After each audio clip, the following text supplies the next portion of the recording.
to the Marketing Pulpit Show, and I am Robert Gatewood, your host. We are here every Friday at 10:30 a.m. bringing you the good of marketing gospel. We're not saving souls, we're saving businesses, saving jobs, saving our community. Now, if I happen to save a soul along the way, don't hold that against me. We'll just call that icing on the cake. Now, the mission at Marketing Pulpit Show is to build strong businesses in our community so that we can put our people to work. And we do that with business development, job creation, and service. So if you ever find yourself in a business crossroads and not sure which way to turn, just turn on the Marketing Pulpit Show because we're on a mission. The show is broadcast live from the illustrious Radio 1 studio.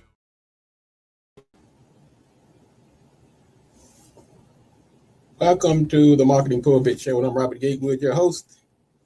And we are here every Friday at 10:30 a.m. bringing you the good marketing gospel.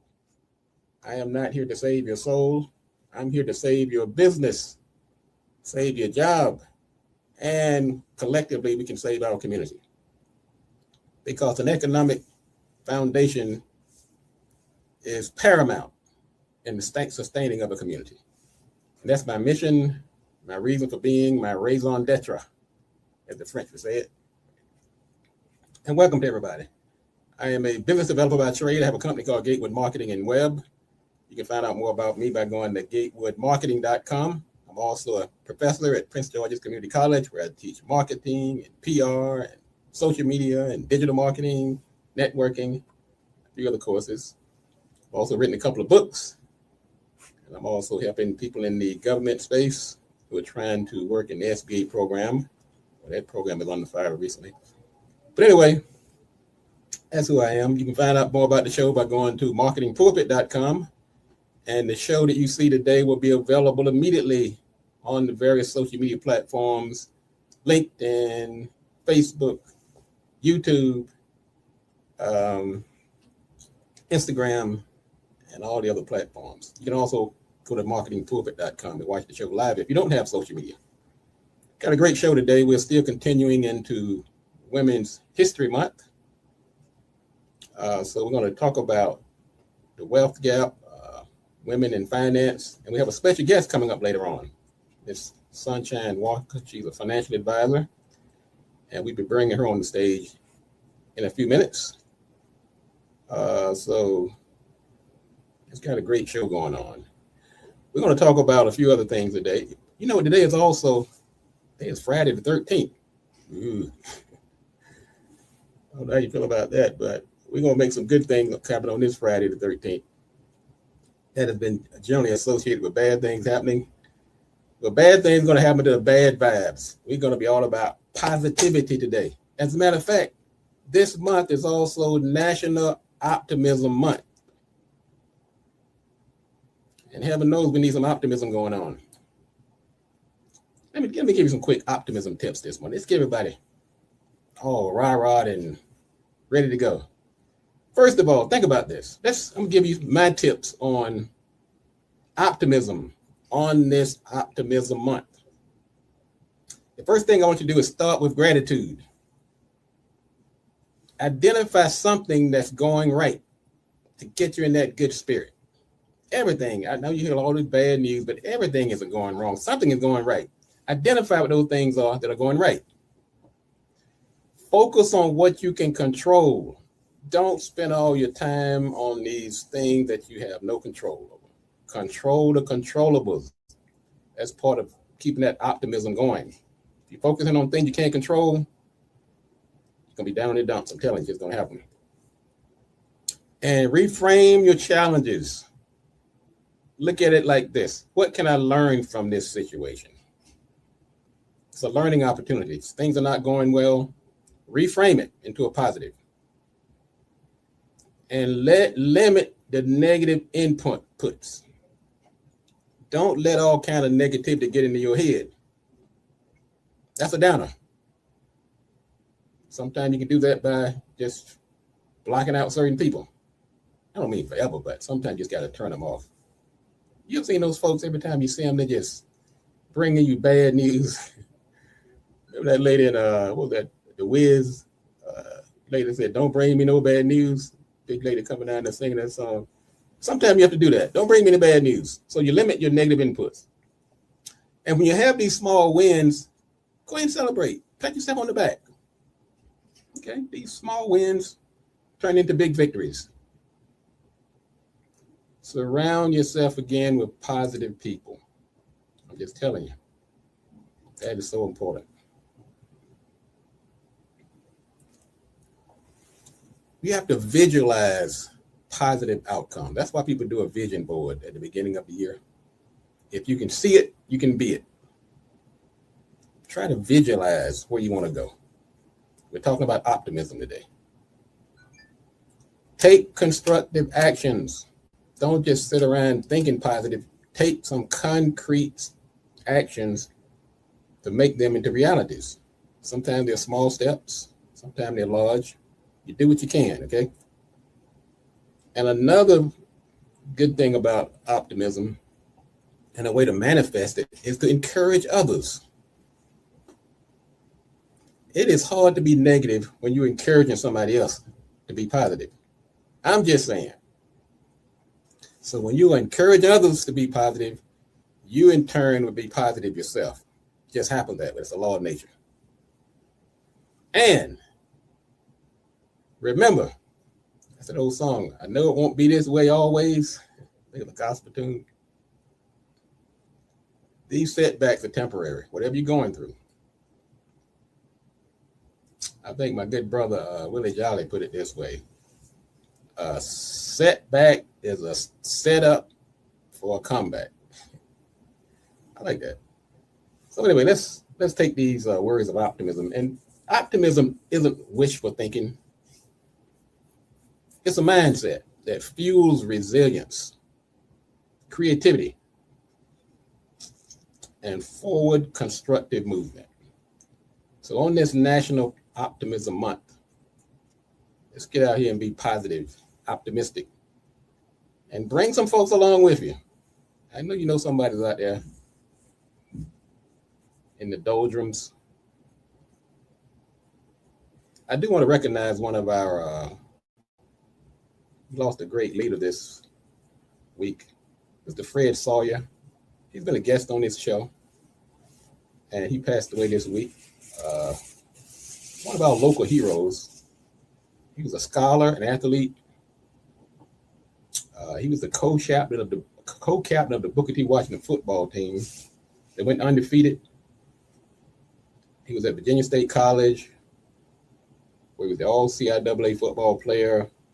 He went to the Army as a second lieutenant, became a master parachutist with a Bronze Star recipient. He also got a PhD degree from George Washington University. And after his career in the military, he was a notable entrepreneur and inventor. And he was elected into Virginia State University Hall of Fame in 1997 and the Hampton Roads African American Sports Hall of Fame in 2009. So I want to dedicate this show to our good brother, fallen leader, Mr. Fred Harold Doc Sawyer. Good brother, good brother. All right, what else we got going on here today? I tell you, I'm talking about optimism. I saw this story in Essence magazine. It was talking about some of the things that's happening financial wise with Black women. I thought it might be worthy of noting on this Women's History Month that in the wake of layoffs, Black women are reclaiming their identity beyond work. There's been this great exodus of Black women leaving the workforce. Some of it was forced. Some of it was deliberate and voluntary. And you've seen the headlines about the 300,000 Black women that lost their jobs in 2005. In April last year alone, 106,000 Black women were laid off. This is according to the United States Bureau of Labor Statistics. So it's not just me making up numbers here.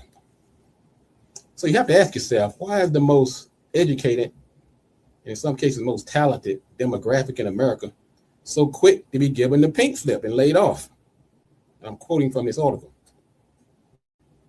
And why are so many choosing to leave the careers that they fought so hard to build. According to this article, after being forced to start over in many instances, and in some cases more than once, Black women have learned that the value isn't determined by any organization. Instead, it is defined by the purpose one chooses for themselves. So while there may be an exodus of Black women in corporate America, many are off to greener pastures. So I say that to tie into the optimism today. If you're in that number of women who've been laid off, who've been facing maybe difficult times, choosing a new career path, there are definitely greener pastures ahead. So think about that talent pool that made Black women such a powerful force. That power does not disappear just because you moved into a different environment. So I have a feeling, this is me putting on my crystal ball, that the same energy, the same talent, the same force, the same aura, the same, whatever you want to call it, juice that propelled Black women to greatness in corporate America and government agencies will have the same impact as they chart their own paths as entrepreneurs, as investors, or if they just decide to chill out and live off their savings. Whatever they decide to do, I have a feeling they're going to be all right. Let's do this. We're going to take a quick break. When I come back, we're going to have our special guest, Miss Sunshine Walker. I thought it was important to talk about this topic today on Women's History Month, and particularly in light of what's going on in the economy.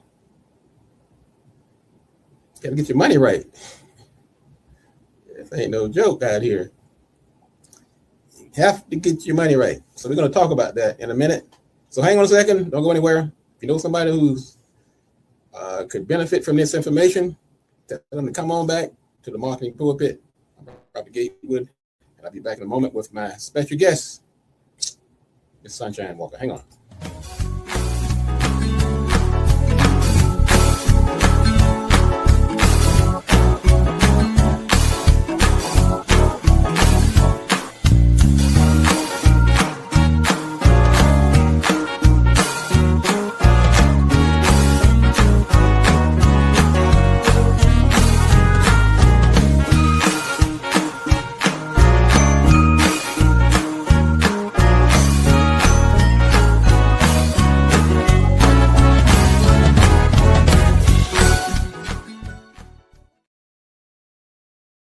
All right, we're back. This is the Marketing Pulpit Show. I'm Robert Gatewood, your host. I'm here every Friday at 10:30 a.m., bringing you the good marketing gospel. Go to marketingpulpit.com. You can follow the show there. Feel free to share the show, like us, follow us. We're talking about women and wealth today, talking about finances. This is Women's History Month.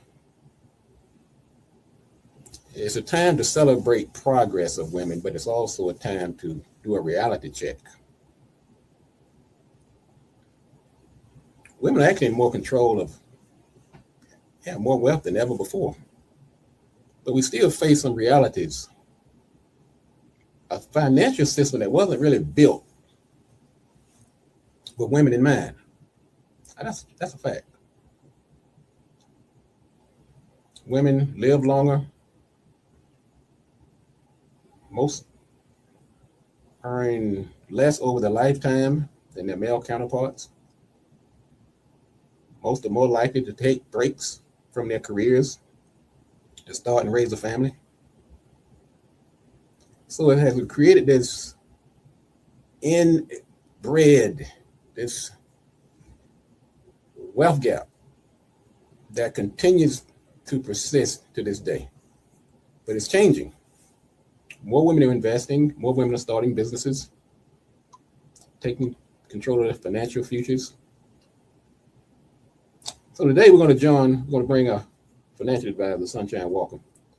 She's a community leader, activist, best-selling author, licensed financial professional, dedicated to empowering families and communities to earn more income, build wealth, become debt-free, and financially independent. Man, I can't wait to get her on here. Get out my notepad and bring this woman to the stage. Welcome to the stage, Sunshine. Hi, beautiful day. Thank you for having me. I am honored to have you. Hang on a second. Let me turn my volume up so I can hear you.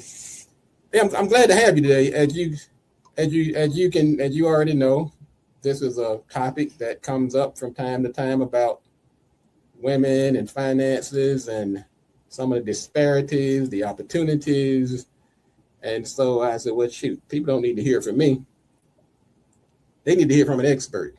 And I want you to remind me that before you get off of here today, let people know how they can find out more about you. But in case I missed anything in your introduction, anything you want to add to that? No, thank you. That was perfect. That was excellent. Well, I thank you, and I think that summed it up pretty nicely. So I was thinking about this topic and some of the questions that came to my mind, because like I say, every time I get an opportunity to pick a brain like yours, I want to make sure I put the right questions out here. So when I go back, I have to take my notes and say, wow, let me go back. Sunshine answered these questions when she was on my show. So there is anybody with eyes and ears know that women generally live longer than men. Ouch. Coming from a man, like, hey, look, I'm trying to take care of myself. I'm trying to outlive all of y'all. But look at the reality, though, okay? So looking at that reality, how should women change their approach to retirement planning? Well, I would say that's a great question. So like we were talking about, women tend to live longer than men. So I would say that women like myself should start investing or saving for their retirement earlier than later. Because when they do that, it's going to allow them to be able to, once they retire, because our retirement age is 67. And what I find is in my expertise and in my field is that what we do know is that most women, they're good at saving, but they're not good at planning for investments and things of that sort. So that's where I come in as a financial advisor, financial professional. That's where people like myself come in and show women how to take control of their finances, how to be empowered, what strategies that they need so that they can be able to prosper and thrive in their later years so they won't have to go back to work. Because what we do find is that statistics show us, and I deal with thousands of clients all the time, where when they're 50, they started saving for their retirement too late. I don't want to really say too late. I don't want to say that, but they start saving instead of saving at 25 or 21, because most people start working at the age of 16. Most people do. And when they start working at that age, we're not taught financial empowerment, financial literacy in school, which does us a disservice. So what I will say is, for women, we need to start saving for retirement as soon as we hit the workforce at the age of 16. If you start working at 18, 20, 21, the sooner the better to plan for your retirement, so that once you retire at 67, and if you plan and start planning for your retirement, and we have different strategies, I have different strategies that I use with my clients. There are different strategies that I use and show you as a woman how you can plan for your retirement so that you can thrive during your retirement years and never go back to work. Because what we see is that a lot of women retire and from their jobs, and then they go back to work because they don't have the money, because they didn't have a financial advisor like myself empowering them, giving them a financial education, letting them know that they need an emergency savings plan. They need a short-term savings plan. They need a long-term savings plan. And that's where I come in. I'll show the women, and I show women every single day how they can do that so they can thrive, like I said, in their retirement and not just survive. But you know what? That's a good lead into the next question. And you hit on some of it. Women do tend to be bigger savers than investors. Practically every woman I've come across in my lifetime, they were putting that money away. I mean, they got these big fat savings accounts sitting around. I mean, just sitting there. So what is it about this? Okay, so they feel safe with saving, but what is it that's preventing them or giving them the confidence to take that next step and become investors? You said what prevents them from doing that? Yeah, what? Yeah, why are they less confident in investing and more comfortable just saving? Because based on our culture, especially for women of beautiful queens, our culture, and again, like I talked about it before, segueing to this question, we're not taught financial literacy in school. So if we're not taught something, we're ignorant of that. And then once we become aware, like my girlfriend wrote a book, Malika Starr, now that I know better, I do better. Once we learn better, we typically tend to do better. So that's one of the things I think it causes them to not be able to plan for retirement, to have that money, that nest egg, shall you say, because when we were younger, our ancestors and forefathers, they used to hide money up under the mattress or put it in the Bible. They say, if you want to hide something from someone, put it in a book, because most people don't read. That's why they say that readers are leaders. So that's what they need to do, is plan better for their retirement, study, hire someone like myself, a financial advisor, of course, a licensed financial advisor. Make sure you vet. And I want to say this, make sure whoever you work with, any woman, whoever you work with, make sure you vet them. Because we're in a social media age where people are giving all this information on Instagram and all these different sites or whatever the case is. But make sure whoever you work with, they are vetted. Vet them and make sure they are legit and they are licensed to do and handle your money for you, because that matters, to empower you so that you can be able to, like we talk about, thrive in your retirement years and not just survive. And that's where we come in. We give you all the different strategies that you need to prosper and succeed and thrive during your retirement, because that's what it's all about. Because we do live longer than men. We do live longer than men. So that's where it comes in, where you don't have to worry about the stress or anything about having money, because over, like you said, Robert, over 100,000 women have been laid off, and more women are being laid off as we speak. We do know that. Those are facts. So that's why I can't stress enough. Make sure you vet your financial advisor, the person that's going to help you or empower you with your money and educate you so that you can have that nest egg during retirement. And you may be able to retire if you hire the right financial professional. You can retire at the age between 50, 55, maybe before 67. So you can live the life that you dream of, you desire, and you deserve. Well, that's great. Now I'm building this case here because you've given me two nuggets. I'm just going to combine these two. First of all, you start earlier. Don't wait until until your middle age and say, well, let me just go ahead and start saving some money. While in the meantime, you're taking all these trips and living this lavish life and buying Louis Vuitton purses, but you're not taking care of your saving. So you start your saving as soon as you hit the workplace, as soon as you hit the workforce. And the second thing is, because even though saving is important, once you get that money, that wealth starts to build, you got to get some confidence and to take it to that next level. And that requires getting some advice, getting somebody who understands how money works. So instead of just sitting on that big pile of money, you starting to move it so it starts to work for you. So that's what I'm hearing so far. So you're building a good case here. Let's take this case another direction. So we're seeing this surge in women entrepreneurs. Now I'm saying this as a business developer, as a marketing and business consultant.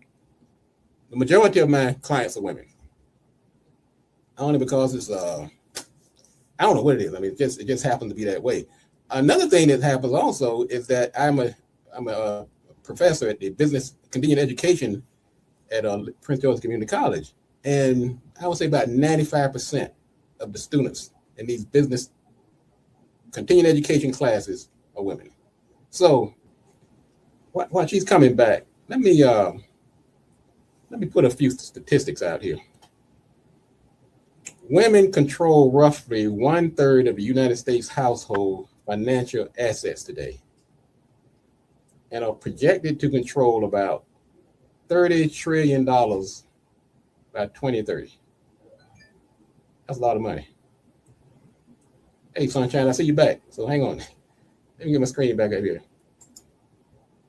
There you are. Hi. All right. Thank you. I don't know what you did, but it worked. Let me jump back in here.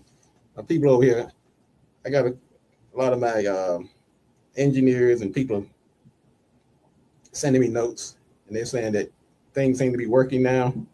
They see you. Okay, cool. All right, let's keep moving. Let's talk about, we're talking about, for everybody who's tuning in for the first time, this is the Marketing Pulpit. I'm Robert Gatewood, your host. We have as our special guest today, Miss Sunshine Walker. She's a financial advisor. She's an author. She's a coach. She does all sorts of amazing things. We're talking about women in finances, women's wealth, the wealth gap, how we can take some steps, concrete steps to close this gap. Because women earn about 82 cents on the dollar for their male counterparts. And when you start talking about Black women, that gap is even wider. On average, women live about 5 years longer than men. So guys, when you're out there choosing your mate, you might keep that statistic in mind. Now that's not everybody, because we talking about averages now. But I know my mom outlived my dad about 5 years. I'm just telling it like it is. I think he was like 94 when he passed. She was like 100, something like that. So the number worked out for them. But anyway, let's talk about the generational impact. We hear this term thrown around nilly-willy about generational wealth. So what role do mothers and grandmothers play in shaping the financial habits for the next generation? Well, that's a great question. I'm putting the burden on you guys' shoulders. Go ahead. That's a great question, Robert. Thank you for asking that. So the role that our ancestors, our mothers and grandmothers, our ancestors played in us building generational wealth, we know about the statistics and things of that sort. They weren't paid. They weren't paid to do labor. They weren't getting paid. So they weren't able to build generational wealth. They weren't able to do it. So now the blessing of right now for us as beautiful women, the blessing for us is that we are able to build generational wealth, like I talked about before, because we're being empowered. Thanks to the internet back then, we had to really read. I read now, and of course, I gotta read because readers are definitely leaders. But I still have to say this. Our ancestors and forefathers were not paid, so they could not build generational wealth. They were slaves. They didn't get paid, okay? It's for them back then. So now, fast forward, centuries later, we are able to build generational wealth because we have the knowledge, we have the information, we have financial professionals like myself who are licensed and are able to empower you to build wealth, generational wealth. So now we give you the education. Now you have the education and the knowledge, and thanks to social media, not social media, but be careful about that, like we talked about.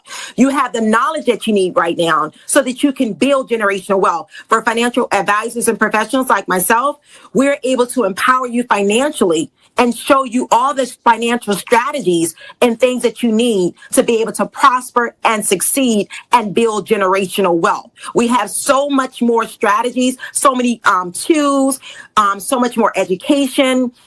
It's there. And of course, as a professional, a financial advisor, we are here to assist you with that, to empower you, because our ancestors and forefathers did not have that. So now we're able to make the money. Even though we make 82 cents to every man's dollar, we still have that 82 cents that we can invest. And that's where we come in as financial advisors and professionals to empower and educate women so that they can be able to invest that money. And they can be able to, like we talk about, retire and thrive and never have to go back to work so they can live the life that they dream of, desire, and deserve, because that's what it's all about. Working hard for all of your, for so many years until you retire at the retirement age of 67. What I do find that most women that I talk to, most of my clients, thousands of clients that I have, they want to retire before 67. So that's where we work together. We develop a financial blueprint success for them to be able to be empowered so they can build that generational wealth, not just for themselves when they retire, but so they can build generational wealth for their children, their children's children, and their children's children's children. Amen. So that's where we come in. So that's where that generational wealth, we're able to build generational wealth right now based on where we are. We have so many tools, so many strategies that we can use, and we're making the money now. We are making money. Even though it's 82 cents to the dollar, every man is, the men are making, we are still making money so that I can show you how to make that money work for you. Through different financial strategies and investments that women can do to build that generational wealth. So that's where it comes in. Financial empowerment, financial education that we have, and financial strategies and tools that we have now, and we're making money now so that we can build that generational wealth with the right guidance of financial professionals like myself. I do like you said something that's really, I think is important. And it also ties back into that topic I was addressing earlier about optimism month. Yes, okay, women make 82 cents on the dollar. But like you said, you have 82 cents. What are you going to do with it? Get some help, figure out how you can turn that 82 cents that you do have, instead of course, trying to make, eventually we want to be working nonstop to level the playing fields so we have equality. But in the meantime, we just can't sit around and moan and groan. We take that 82 cents that we do have and make it work. Matter of fact, you got to make your money work harder than the person who has the full dollar. So that's actually good advice. I really like that. And like you said, our parents we weren't handed a silver spoon. We weren't handed a nest egg. Not only did we not get the wealth, we didn't get the knowledge. And once again, what are we going to do about it? Do we cry about it? Do we throw up our hands and, well, woe is me? No, we go out and find professionals. We educate ourselves. We do our research, and we take what we do have so the next generation don't have some of the same handicaps that we started off with. So I really like that. So what as we come to the close to the close here, what are some of the most common financial mistakes that you see women might be making now, and what they might do to avoid some of these, I guess, financial traps?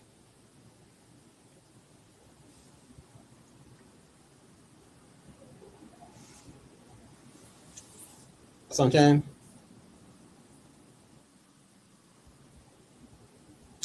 I think we may have lost her again. Technology is great when it works. While our guest comes back, I'm just going to share some more statistics about women and wealth.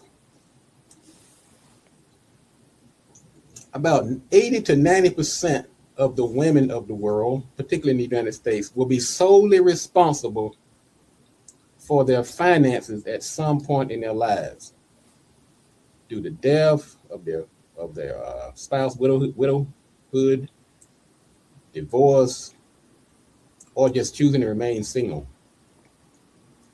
That 80 to 90% needs to get their financial literacy and awareness at the top of their game.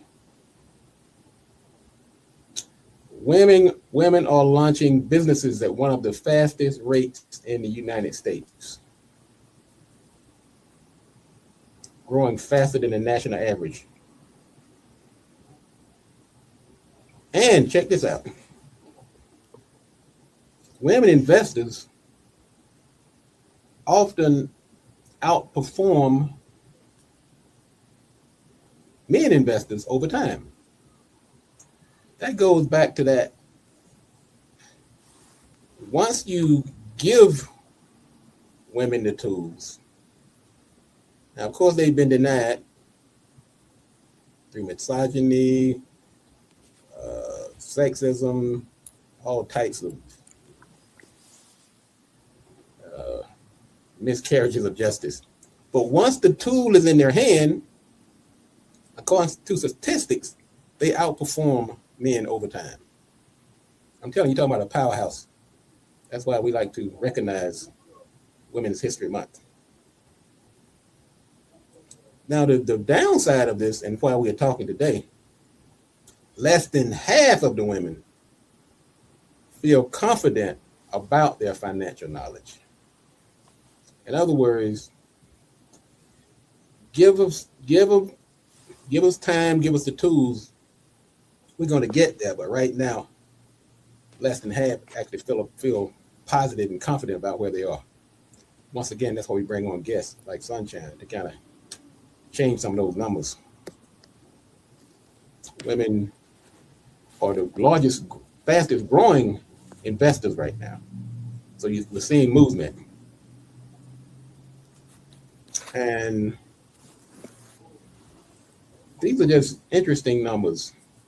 So on this Women's History Month, we're talking about financial literacy. We're talking about wealth. And we lost our guest due to technology. But what you've been listening to is we're talking about women and wealth. He's given some statistics. Just going to quickly bring up some points that as I was making notes. According to Sunshine, we need to women, and this information can also apply to men. We're contextualizing it today because it's Women's History Month. But according to her, start sooner. The minute you hit the workforce, start putting money aside. And what we also discovered is that women tend to save more, and they tend to be less confident about their abilities to invest. It's not necessarily a bad thing. It just means that when you've been left out of that particular activity, you haven't gained the confidence. She also talked about how we talked about the generation that our parents, our grandparents, grandma, grandpa, they not only had wealth, they didn't have the wealth, but they didn't have the knowledge as well. So there's quite a bit of catching up to do. One of the biggest takeaways is that you need to get some help. Find somebody who can actually help walk you through this process. And if I hope I can get Sunshine back up here so she can give us her information. If not, we'll put it on the website, on our Facebook page. We'll put it in the description of the show. So when you go back to your platform, whether it's Facebook, YouTube, you'll see the content. Okay.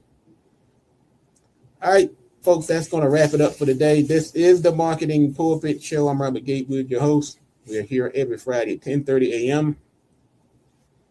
We're continuing to celebrate and commemorate Women's History Month. And we'll keep that theme going the rest of the month. Now, next week, we're going to have a young man that's going to talk about technology. And we're going to talk about AI and get into technology space. We're going to close out the month on the 2 weeks from now. We're going to close out the month with another phenomenal guest. That's going to wrap it up for today. Thank you for tuning in to the Marketing Pulpit Show. I'm Robert Gatewood, your host. We'll be back next week. And thank you again, Brother Thomas, for the information. He's got a new business inquiry for me. Thank you very much. I'll be talking to you about that. And let's go out here and make this money. And as always, what do we say? I'd like to close each show with these three powerful phrases. If you want to be successful, you have to do these three things. Do the right thing. Do it at the right time. And you must do it right. Enough talk. Let's get to work.